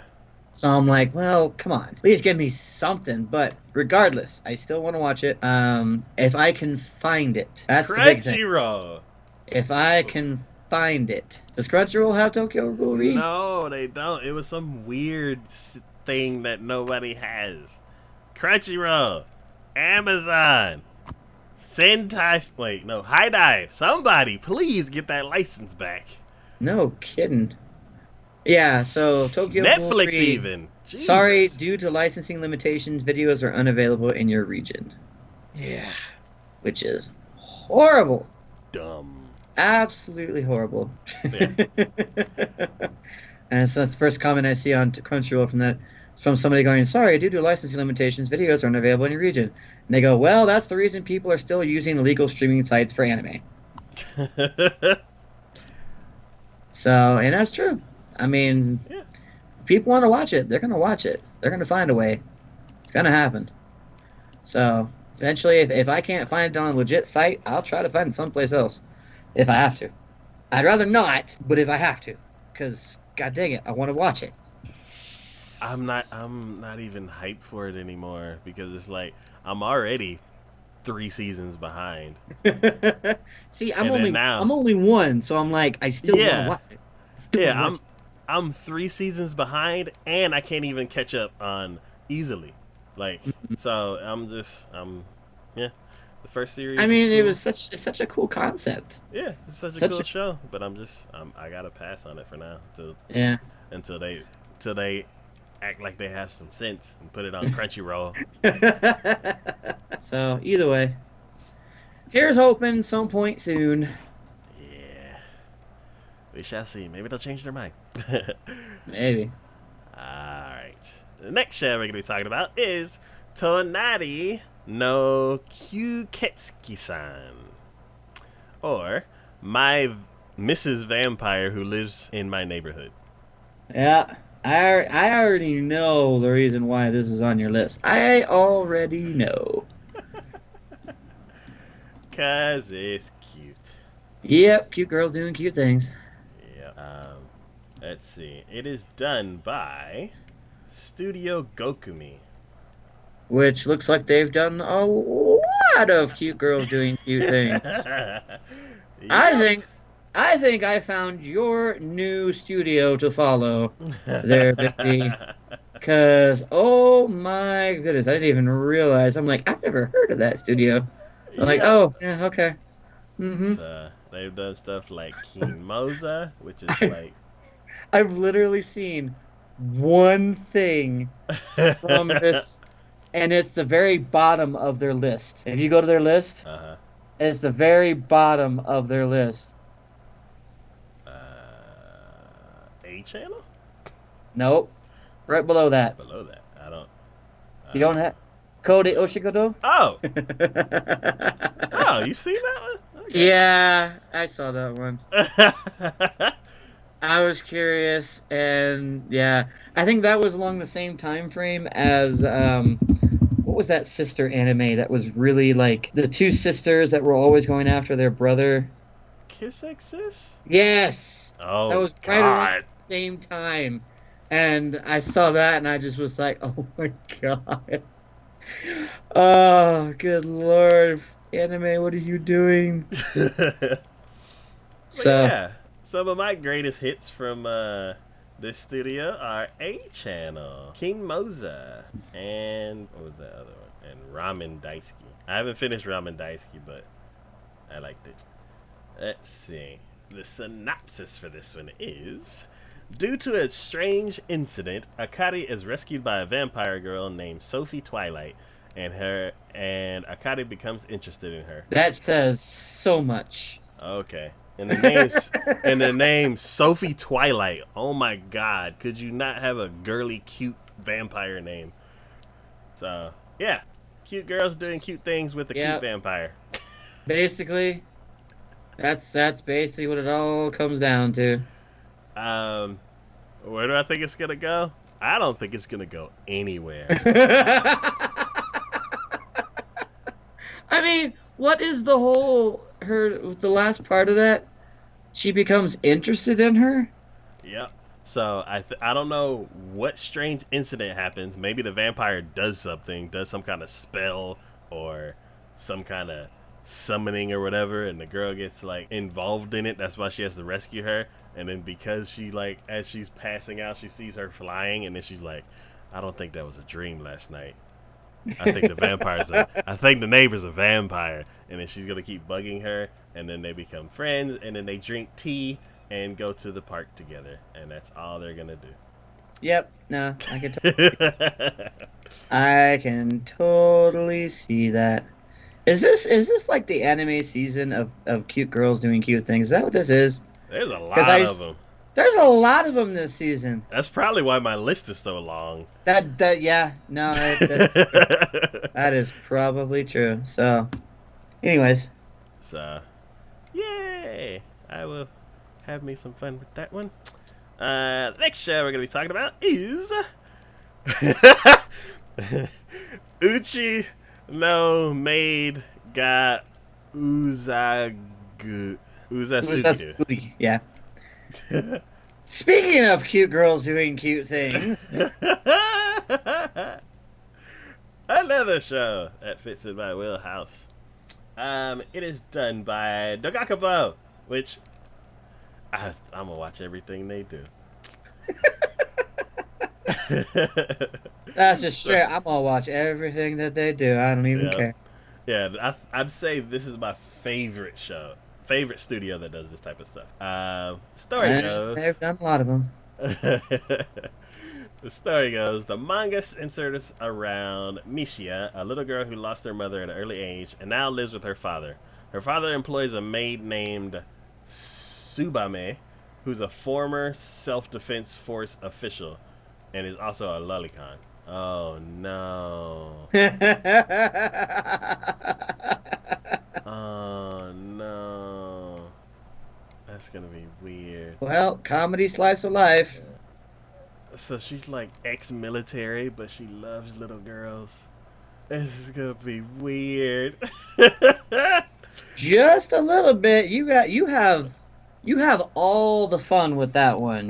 You have all the fun with that one. It's gonna be weird. She's gonna spend the whole series like trying to hold back from attacking her. I mean, look at the picture you have there. Look at the picture. I feel sorry for the little girl. She looks like she's in distress. In the trailer, she looked like she was in distress the whole time. Now I know why. What is her father? Why did her father do that? Probably didn't know that he was hiring a lolicon or something. Well, yeah, he's like, I need somebody to protect my daughter, and to also. So he's like, oh, self-defense special force. Oh yeah, absolutely. You're hired. and you're female too, so I know nothing can happen. Unbeknownst to you. While the father's there, she's all like, yes, sir. And then as soon as the door closed, then she's like, basically. This is going to be weird. Little bit. Alright. The next show we're going to be talking about is Ulysses, Jeanne d'Arc to Renkin no Kishi. Yes. And this is done by Axizi. Which, Guess. I don't know.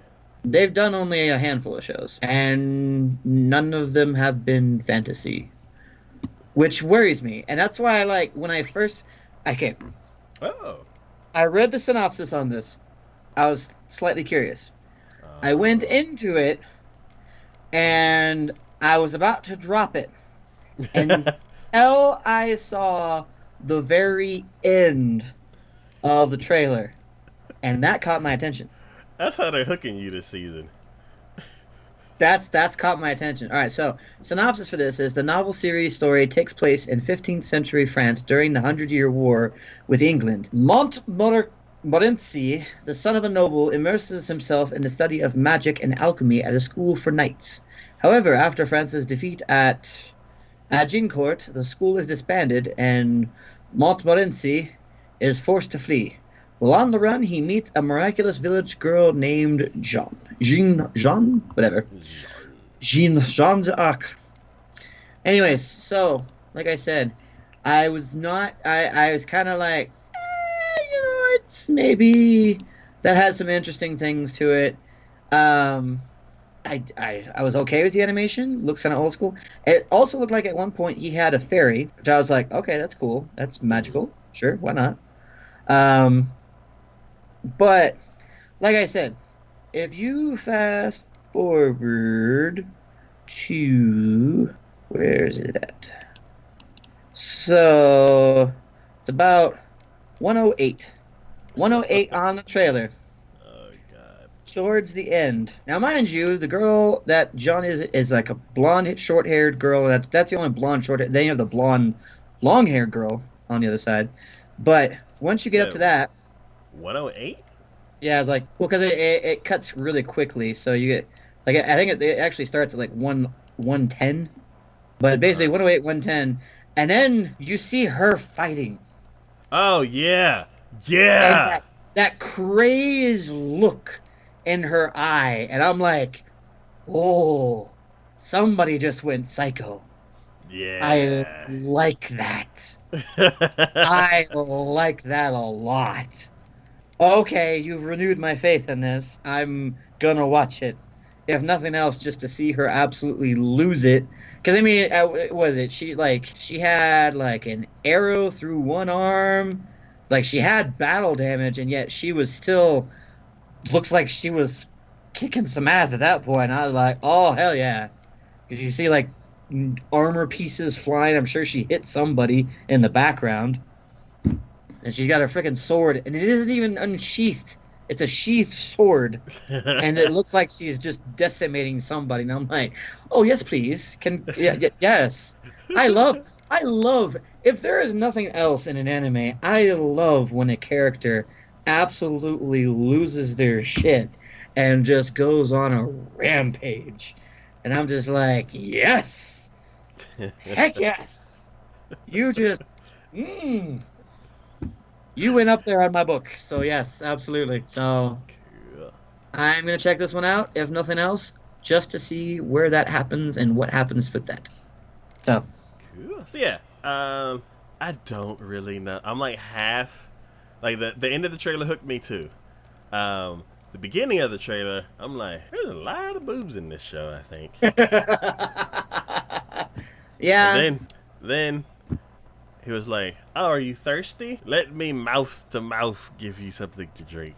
And I'm like, yeah, I have no idea what that was about I or was why like, that was about. okay. And then she goes crazy, and I'm like, okay, I have to figure out what that is, just like you. But I don't know what I'm gonna have to sit through to get there. So, Well, you know what? I'm curious enough that I'll do it. I'll do it. I will put myself to the hazard just to be able to freaking watch it and find out what the heck was going on and how she went absolutely ballistic. so So yeah, that's just like there was an anime a long time ago that I watched where it was a family of vampires except their daughter their daughter was like a reverse vampire. She produced an excess amount of blood or something like that. yeah, And then her family wanted her to be a vampire. So like the entire story all the way through is kind of a slice of life and her trying to deal with her problems as being this weird creature of sorts. And then at the very end, last episode, I didn't even know this was going to happen. Something happens to where she actually gets changed into a full-fledged vampire and she just loses it. Because there was somebody who was like a vampire hunter that was trying to track them down or something. uh-huh. And she just decimates him. And I'm like, yes! Hell yes! I was okay with the rest of that, but I'm even better with that. So like, you know what? I'll put myself to the hazard. I will go however many episodes I gotta go to be able to see that happen. Just because I'm like, man, I don't see enough of that in my life. I need more of that. I need to see it. So One thing I'm kind of curious about that I can kind of guess is what if she has like some kind of split personality, and the way to activate battle mode is to go through that ceremony of giving her whatever fluid that is. or maybe she can take that on her own, but because she didn't want that to happen, he kind of forced it on her. Oh, yeah, that's yeah. And then Okay, that's when everything just went boom. okay, I'd be yeah, no, I'd be down for that. I'd be totally down for that. cool. All right, we shall see. Absolutely. All right, the next show we're gonna be talking about is, and the last show we're gonna be talking about is Yagate Kimi ni Naru, or Bloom into You. So, this is going to be a romance show Yep. by Troika, and ooh, I love Troika. They worked on Aldnoah Zero. They worked on Recreators. They worked on Beautiful Bones, and they worked on a show with a bunch of guys. Idolish, Idolish 7. I love your description on that. I really do. It's a show with a bunch of guys. I don't remember what else. Just a bunch of guys. So, I'm gonna go through the synopsis. So, the story goes: Yu has always loved shoujo manga, and a wasted day, she gets a love confession that sends her heart aflutter with bubbles and blushes. And yet, when a junior high classmate confesses his feelings to her, she feels nothing. Disappointed and confused, Yu enters a high school, still unsure how to respond. That's when Yu sees a beautiful student council president. She's the beautiful student council president, Nanami, turn down a suitor with such maturity that she's inspired to ask her for help. But when the next person to confess to her is confess to Yu is Nanami herself, has her shoujo romance finally begun? Okay. Yes. Yeah, no. Exactly what I thought. Yeah, I don't know. I like romance stories, regardless of the genders. And I see. I never much care for, unless there's something more interesting going on. I never much care for romance stories. I don't care who it's with, who it's by. It's like my slice of life. You gotta have something more interesting happening. Yeah. So yeah, that's exactly what I was gonna say. Oh, like this is basically to you a slice of life that doesn't have much to it. Yep. Yeah. So I mean, for me, it's gotta have something more, and it's not there. But I mean, because like the last romance one I remember watching was the one where it was like demons and angels and like and it was all as like this human guy who they were all trying to get with, all because like in his earlier years when they were kids he was nice to them, so it sparked an interest or something like that. So they traveled to his world, and then they tried to live a life, and he had to decide between like 3 or 4 of them basically. And he had like a childhood friend, and that childhood friend had like a gift of healing, but she refused to use it essentially.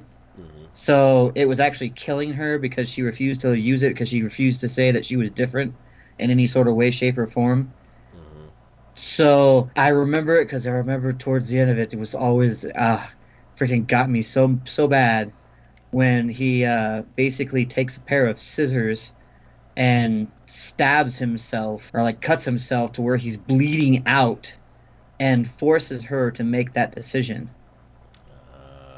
in order to say it. But like the way he did it, like because she walked away from the hospital, and he eventually finds her, and they're talking, and he's telling her, I don't care, do what you have to do to live, this is what you gotta, and he's trying so very hard. And I guess somewhere in the back of his mind, he knew this might not happen, and he had a pair of scissors in his back pocket. And as he's talking, he takes them out, and she's still arguing with him.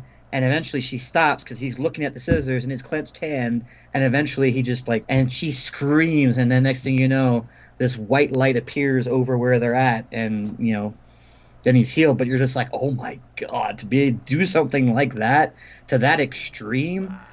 I was like, hats off to you, buddy. Holy crap, hats off to you. That's something else. But yeah, that's the last romance one I've ever watched. But again, that was more interesting to me because it had more things going on than just the love interest.